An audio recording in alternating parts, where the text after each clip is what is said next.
Drinking Dog Water by Peg Kurt. For 14 years, I had a Cairn Terrier named Daisy. Daisy was a wonderful dog. Her stomach got upset easily. I was vigilant about what she ate and drank. When my husband and I traveled in an RV to visit schools and libraries, Daisy always came along. We prevented doggy tummy aches by taking water with us, so that the water she drank in campgrounds was the same as what she got at home. We filled gallon jugs with tap water, kept them in the fridge, and used that water for Daisy's bowl, whether we were at home or on the road. One day, I asked what everyone at a family gathering wanted to drink with dinner. My son-in-law replied, "I'll have dog water." From then on, any water in my fridge has been known as dog water. I realized the dog water was as refreshing, tasty, and healthful as a newly opened bottle of water. So I started refilling my small water bottles along with Daisy's jugs. 8 years ago, when I began doing this, I had a 6-pack of bottled water on hand. I am still drinking from those same 6 bottles. Once in a while, I stick them in the dishwasher, fill them again from the tap.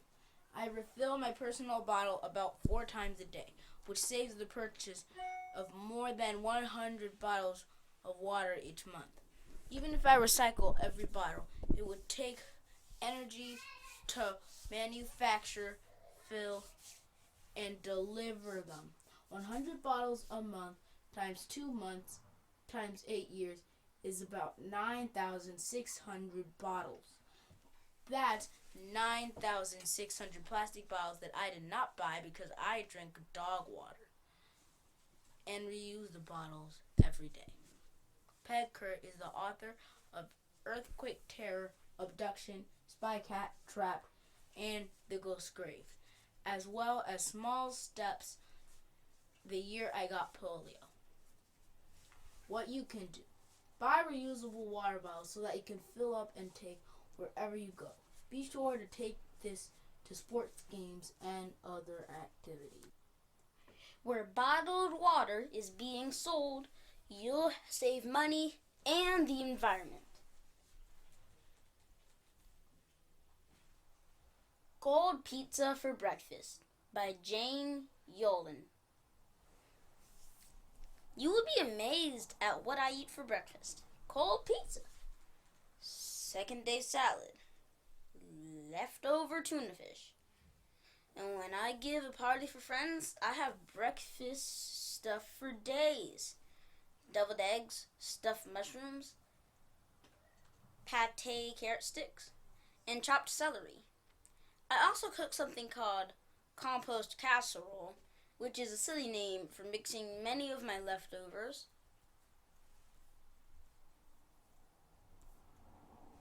into a casserole dish, topping it with cornbread batter and sticking it in the oven till the cornbread has soaked up all the juices and is nicely browned. When I was little during World War II, my mother used to make me eat everything on my plate. Think of the poor, starving Americans,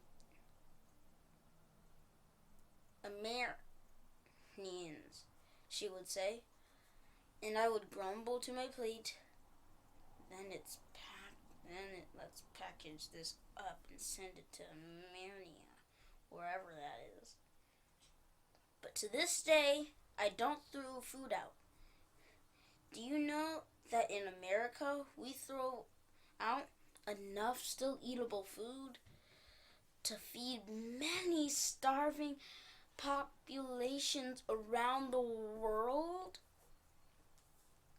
Jane Yolen has written or edited 300 books, including Owl Moon, The Emperor and the Kite, the Commander Toad series, Sleeping Ugly, the devil's arithmetic, dragon's blood, and how do dinosaurs say goodnight? What can one person do to save the environment? In my mind, I am that one person, and it is up to me, and me alone. To save my planet, of course, this is not true, but I have always had a superhero complex. The greater challenge, the more I like it. So, what can I do? Or more importantly, what am I doing? Nothing spectacular, actually. Nothing uncomfortable or awkward, to be honest. You can do all you need to do and still live a life of leisure and comfort. How much effort does it take to switch off your TV at night or pop a bottle in a separate bin? Not a whole lot. Buying energy efficient light bulbs is hardly slave labor. Crumpling cardboard for the recycler is actually fun, especially if you pretend those kitchen roll tubes are steel bars. I know, I am a sad person. What makes it even sadder is that I do a maniacal laugh when I am crushing the tubes. Anyway, my point is that saving the environment does not have to be difficult. Just adjust your brain a little and live your life a little better. No sweat required. Switch off, unplug, recycle, and laugh maniacally all the while. Owen Colfer lives in Ireland and is the author of Artemis Fowl series. His newest book is Airman. What can you do? Make a list with your parents of all the things you can do in your home that harm the environment. Then discuss how many of them you can reasonably change. Make an effort to use less energy.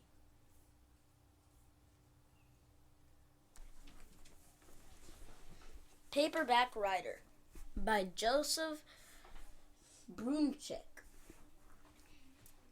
I've been recycling mailing envelopes for 30 years now.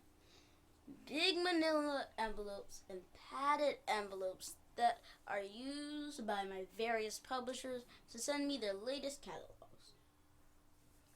I never cut envelopes open, but always open them carefully at the flap. Sometimes the small flap at one end of the envelope has been taped. I keep my mailing envelopes in stacks or organized by size till I need one. Then I peel off or black out the old mailing labels and put on a new one. Sometimes I use a stick-on label. Sometimes just a white piece of paper that I cut from scrap paper. Write the address on and then tape onto the envelope. Then I put one of the many stickers with my name and address on it in the upper left-hand corner. I get sent labels all the time from the Coatsteel Society, the Wilderness Society, Greenpeace, National Wildlife Federation, etc. We give to lots of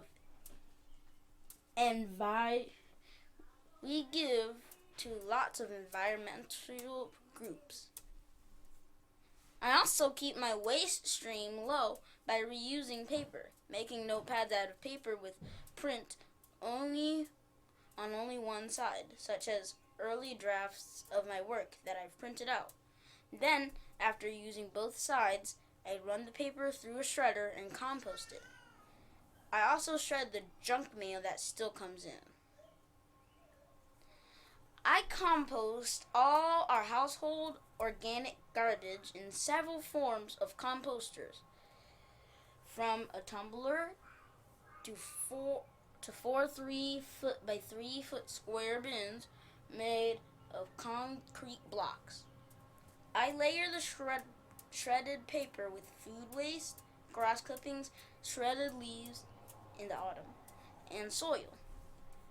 We have several large organic vegetable gardens and also a lot of fruit trees and berry bushes that benefit from the compost and mulch. We also use our newspapers as the first layer on the earth mulching our gardens, followed by grass clippings or shredded leaves. This past year, we covered a few thousand square feet with old issues of news from Indian Country and the Bloomsbury Review. So we have highly literature, fruits, and vegetables. Oakland Magonia, make peace. Joseph Brunchick, co-author of the Keepers of the Earth series, is a writer and storyteller whose work often reflects his Abenaki Indian ancestry and his concerns about the environment.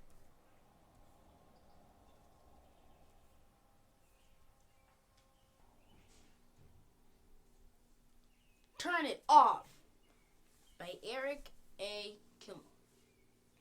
Want to do something to help our planet and conserve energy? It's easier than you think, and it doesn't involve any significant change to your lifestyle. Just remember these words. Turn it off. Enormous amounts of energy are wasted every day on nothing. I realized this for one morning when I set up our coffee grinder. The plastic cover above the motor was warm. Why should it be warm? It hadn't had any ground coffee in it for 24 hours. Then the realization struck me. The motor is all the time, as long as the grinder is plugged in. Pressing the on button engages the gears and starts the grinder working. In other words, this appliance has been on for hours, even though I only use it for less than a minute. Granted, it uses a tiny amount of energy, but I think this. How many coffee grinders are there like mine? How many are left unplugged all day and all night? Multiply a tiny amount of energy millions of times, and you end up with a significant amount of energy being consumed for no purpose at all. From now on, I plug in the coffee grinder only when I'm actually using it. The plug comes out of the socket when I'm done. The experience with the coffee grinder started me thinking, how else am I wasting energy without even realizing? Lights for no one. Why should the light be on when no one's in the room? Turn it off! Why should the TV, radio, iPod, docking station be on when no one is listening? Turn it off!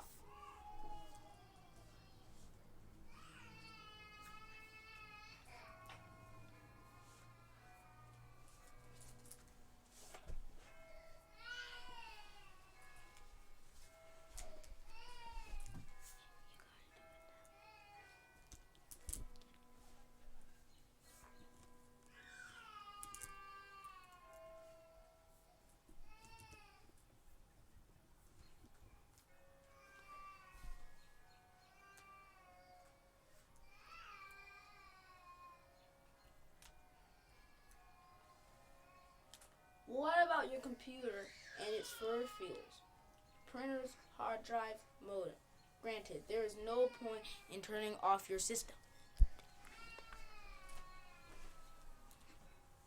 When you're walking away for only a few minutes. But what if it's more than a few minutes? Does the whole system need to be on all night? When you're in school, on vacation, you don't need to have it on when you're not going to be using it for a while. Turn it off. Here's another secret. I did a little research on the subject and discovered that all the convenient recharge we have to recharge our laptops, cell phones, wireless phones, iPods, etc. consume electricity even though they're not recharging anything. In other words, if your cell phone is in your pocket when the charger doesn't have to be in the wall, pull it out, turn it off, use it when you need it. During World War I, there was a popular poster that says, "Is this trip necessary?" Gasoline was rationed in short supply, so the tires were and diesel fuel. In each trip, the car on the bus or the train consumed materials and fuel